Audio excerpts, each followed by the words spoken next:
इज्जत का फालूदा। ये सच है कि हमारी श्रीमती जी अमीर परिवार से हैं, इसलिए हमें अक्सर उनकी वे बातें भी सुननी पड़ती हैं जो हमें अच्छी नहीं लगती। बड़े जोड़ तोड़ के बाद बैंक से लोन लेकर हमने 2 कमरों का मकान शहर के बाहर लिया था। वह भी इसलिए कि वह सस्ता था, वरना पूरी ज़िंदगी किराए के मकान में ही कट जाती। यहाँ रहने आए तो गृह प्रवेश के समय हमारी एकमात्र सासू जी भी यहाँ आ टपकी। उनकी सलाह मानकर आसपास के परिवारों को भी परिचय के लिए बुला लिया। अब परिचय यूँ तो होता ही नहीं है, अतः उनके भोजन की व्यवस्था भी की गई थी। सासू जी की एक पाई भी नहीं लगी और हमारे लाखों हजारों स्वाहा हो गए। जितने भी परिवार आए थे उनसे श्रीमती जी अपने पति अपने परिवार की बातें कम कर रही थीं। अपने मायके के मीठे मीठे गीत सुनाकर स्वयं को हल्का फील कर रही थीं। और कोई उपाय भी तो ना था, अतः हम चुपचाप सुनते रहे। श्रीमती जी किसी को बता रही थीं, शादी में मम्मी जी ने पूरे 5 तोले का हार दिया था, 2 तोले की सोने की चूड़ियाँ, 3 तोले का मंगलसूत्र और भी न जाने क्या क्या। वे गहनों से लदी वदी पूरी सोने की दुकान लग रही थी। हम क्या कहते, हमें तो एक अंगूठी भी नहीं दी गई थी, लेकिन हम किसी से शिकायत करते। फिर दामाद की क्या हिम्मत जो सास के सामने अपनी श्रीमती की शिकायत कर सके। हम तो इस 2 कमरों के मकान में खुश थे, सोच रहे थे जिंदगी कट जाएगी। लेकिन उस रात जब पार्टी समाप्त हुई और हम थक हार कर बिस्तर पर पहुंचे तो श्रीमती जी ने कहा, मुझे आज बड़ी शर्म आ रही थी। सास की अलग घर से चले मिसाइल क्यों, किस बात पर। सब पूछ रहे थे कि इस डिज़ाइन के गहने यहाँ तो मिलते नहीं, आप कहाँ से लाई हो। तो मुझे मजबूरी में बताना पड़ा कि ये मेरी मम्मी जी के दिए हैं।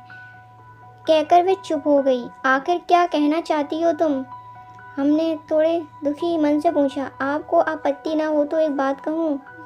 कहो, अगर आप चाहो तो। क्या चाहो, हमने हैरानी से पूछा। आप कुछ गहने खरीद कर मुझे दे दो ताकि मैं लोगों को बता सकूं कि ये आपने लाकर दिए हैं।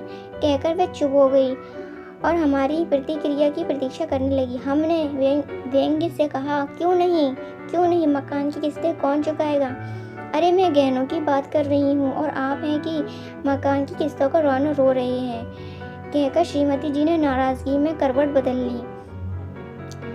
ऊपर वाले ने क्या पीस हमारी किस्मत में लिखा है, हम अपनी पीड़ा किससे कहें। सोचते सोचते कब नींद आ गई पता ही नहीं चला। रात को छाती पर वजन पड़ा तो नींद खुली। हमारी छाती पर चढ़ी श्रीमती जी कोई टीवी सीरियल देख रही थी। पूछने लगी, डार्लिंग क्या सोचा आपने, किस विषय में। गहनों के बारे में। बता तो दिया था, क्यों दिमाग खा रही हो। मैं अंतिम बात पूछ रही हूँ, आखिर कब तक मायके के गहनों को पहनूंगी।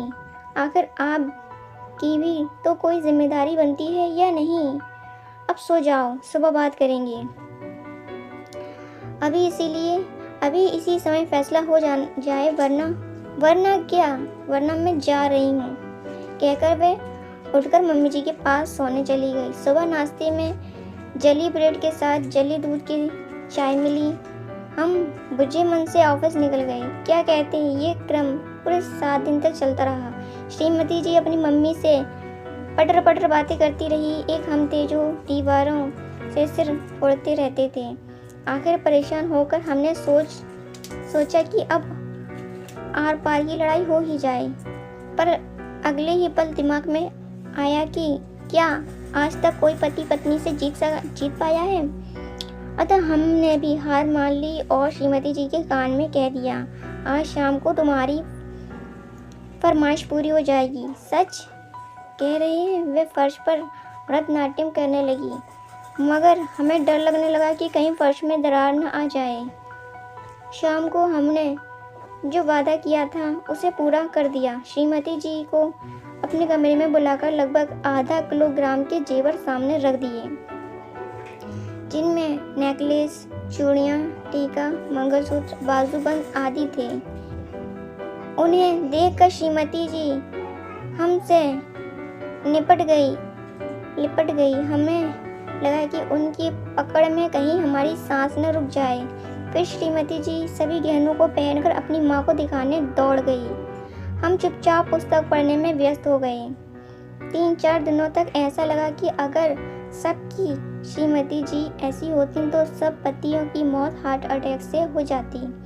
खैर, जो दुर्घटना घटी हम उस पर आते हैं। श्रीमती जी हमारे दिए गहनों से इतनी खुश थी कि उन्हें पुराने गहने उतार कर रख दिए थे और हमारे गहनों से स्वयं को लाद लिया था। एक रात किसी ने दरवाज़ा खटखटाया तो हमारी सासू जी ने दरवाज़ा खोल दिया। दरवाज़ा खोलते ही धड़धड़ाते 3-4 लुटेरे घर में आ गए। श्रीमती जी साड़ी से गहनों को छुपाने की कोशिश कर रही थीं। सासू जी हाथ जोड़कर दुहाई दे रही थीं।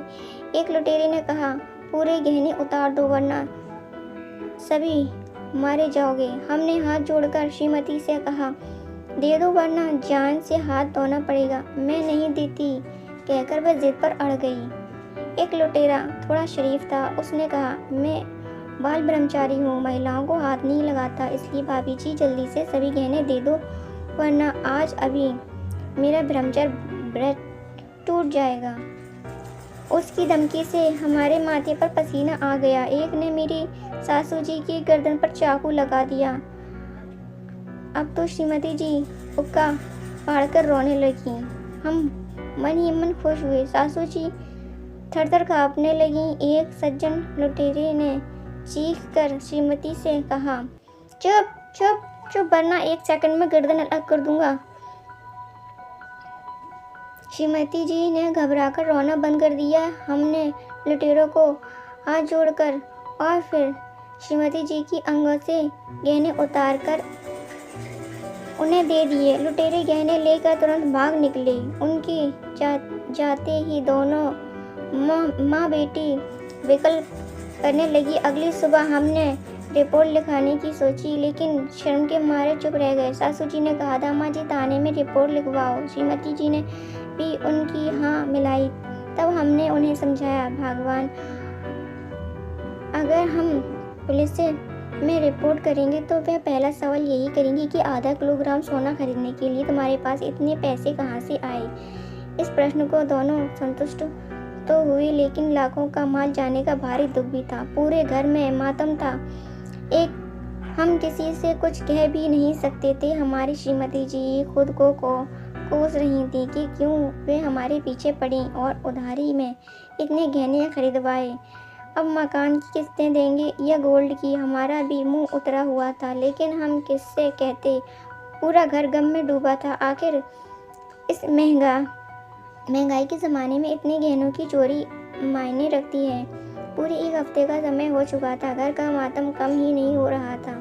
एक दिन हमने सासू जी और श्रीमती जी से कहा, हमें आपसे कुछ कहना है। अब रहने दीजिए आप अपना भाषण, हमें कुछ नहीं सुनना। माँ बेटी दोनों एक स्वर में बोली। हमें चुपचाप घूमते पंखे को देखते रहे और फिर पता ही नहीं चला कि कब नींद आ गई। श्रीमती जी की जोर की चीख को सुनकर हमारी नींद खुली। सुबह हो चुकी थी। हम घबराकर उठे तो पाँव में लुंगी फंस गई। हम गिरते गिरते बचे। बाहर जाकर देखा तो बरामदे की दीवार के पास मेरी सासू जी और श्रीमती जी ऐसे खड़ी थी जैसे मानो कोई छिपा हुआ बम देख लिया हो। हम भी वहां पहुंच गए। देखा एक थैली में गुम हो चुके जेवर पड़े थे। सासू जी बार बार ईश्वर को धन्यवाद दे रही थी। श्रीमती जी ने कहा, मैंने भगवान से मन्नत मांगी थी, उसी के चलते गहने मिले हैं। हम चुप रहे। दोनों ने गहनों को गिना। एक भी गहना कम नहीं था। श्रीमती जी ने कहा, चोरों को प्रायश्चित हुआ होगा, तभी तो उन्होंने सभी गहने वापस कर दिए। हम खुश थे। पूरे घर में खुशी लौट आई थी। तभी श्रीमती जी ने पुनः चौंकी। एक पत्र भी उस थैली में था। अतः पत्र खोल कर पढ़ने लगी। लिखा था, शर्म नहीं आती लुटेरों के साथ ठगी करते हुए, डूब मरो। सबके सब गहने नकली हैं, केवल सोने की पॉलिश किए गए हैं। पत्र पढ़कर श्रीमती जी ने हमारी ओर देखा। फिर सासू जी ने भी अपनी गर्दन हमारी ओर मोड़ी। हमने स्वयं को संयम करके दे कहा, यही तो हम आपको रात में बताने वाले थे कि वे नकली जेवर थे। आप लोग दुख मत मनाओ, लेकिन आपने कहाँ सुनी। श्रीमती जी ने हमारे बेबस चेहरे को देखा और फिर अपनी मम्मी से कहा, अगर ये नकली गहने मुझ पर नहीं होते तो मम्मी जी वे असली ले जाते। इसके चलते असली गहने बच गए। हाँ, ठीक कह रही हो, सासू जी ने कहा। हम तुम्हें खुश देखना चाहते हैं और अपनी ईमानदारी भी छोड़ना नहीं चाहते थे, इसलिए पूरे 5,000 खर्च करके गोल्ड पॉलिश वाले गहने लाए थे। 5,000 गए तो गए, कम से कम 50,000 के गहने तो बच गए। वाकई आप बहुत समझदार हो, श्रीमती जी ने मुस्कुराते हुए कहा।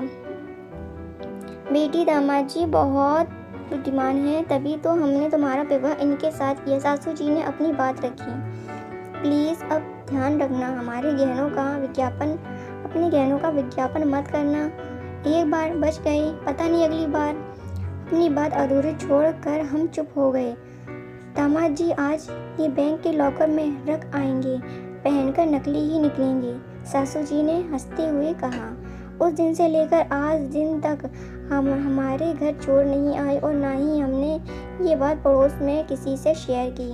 किसी को बताकर अपनी इज्जत का फालूदा थोड़ी बनवाना था।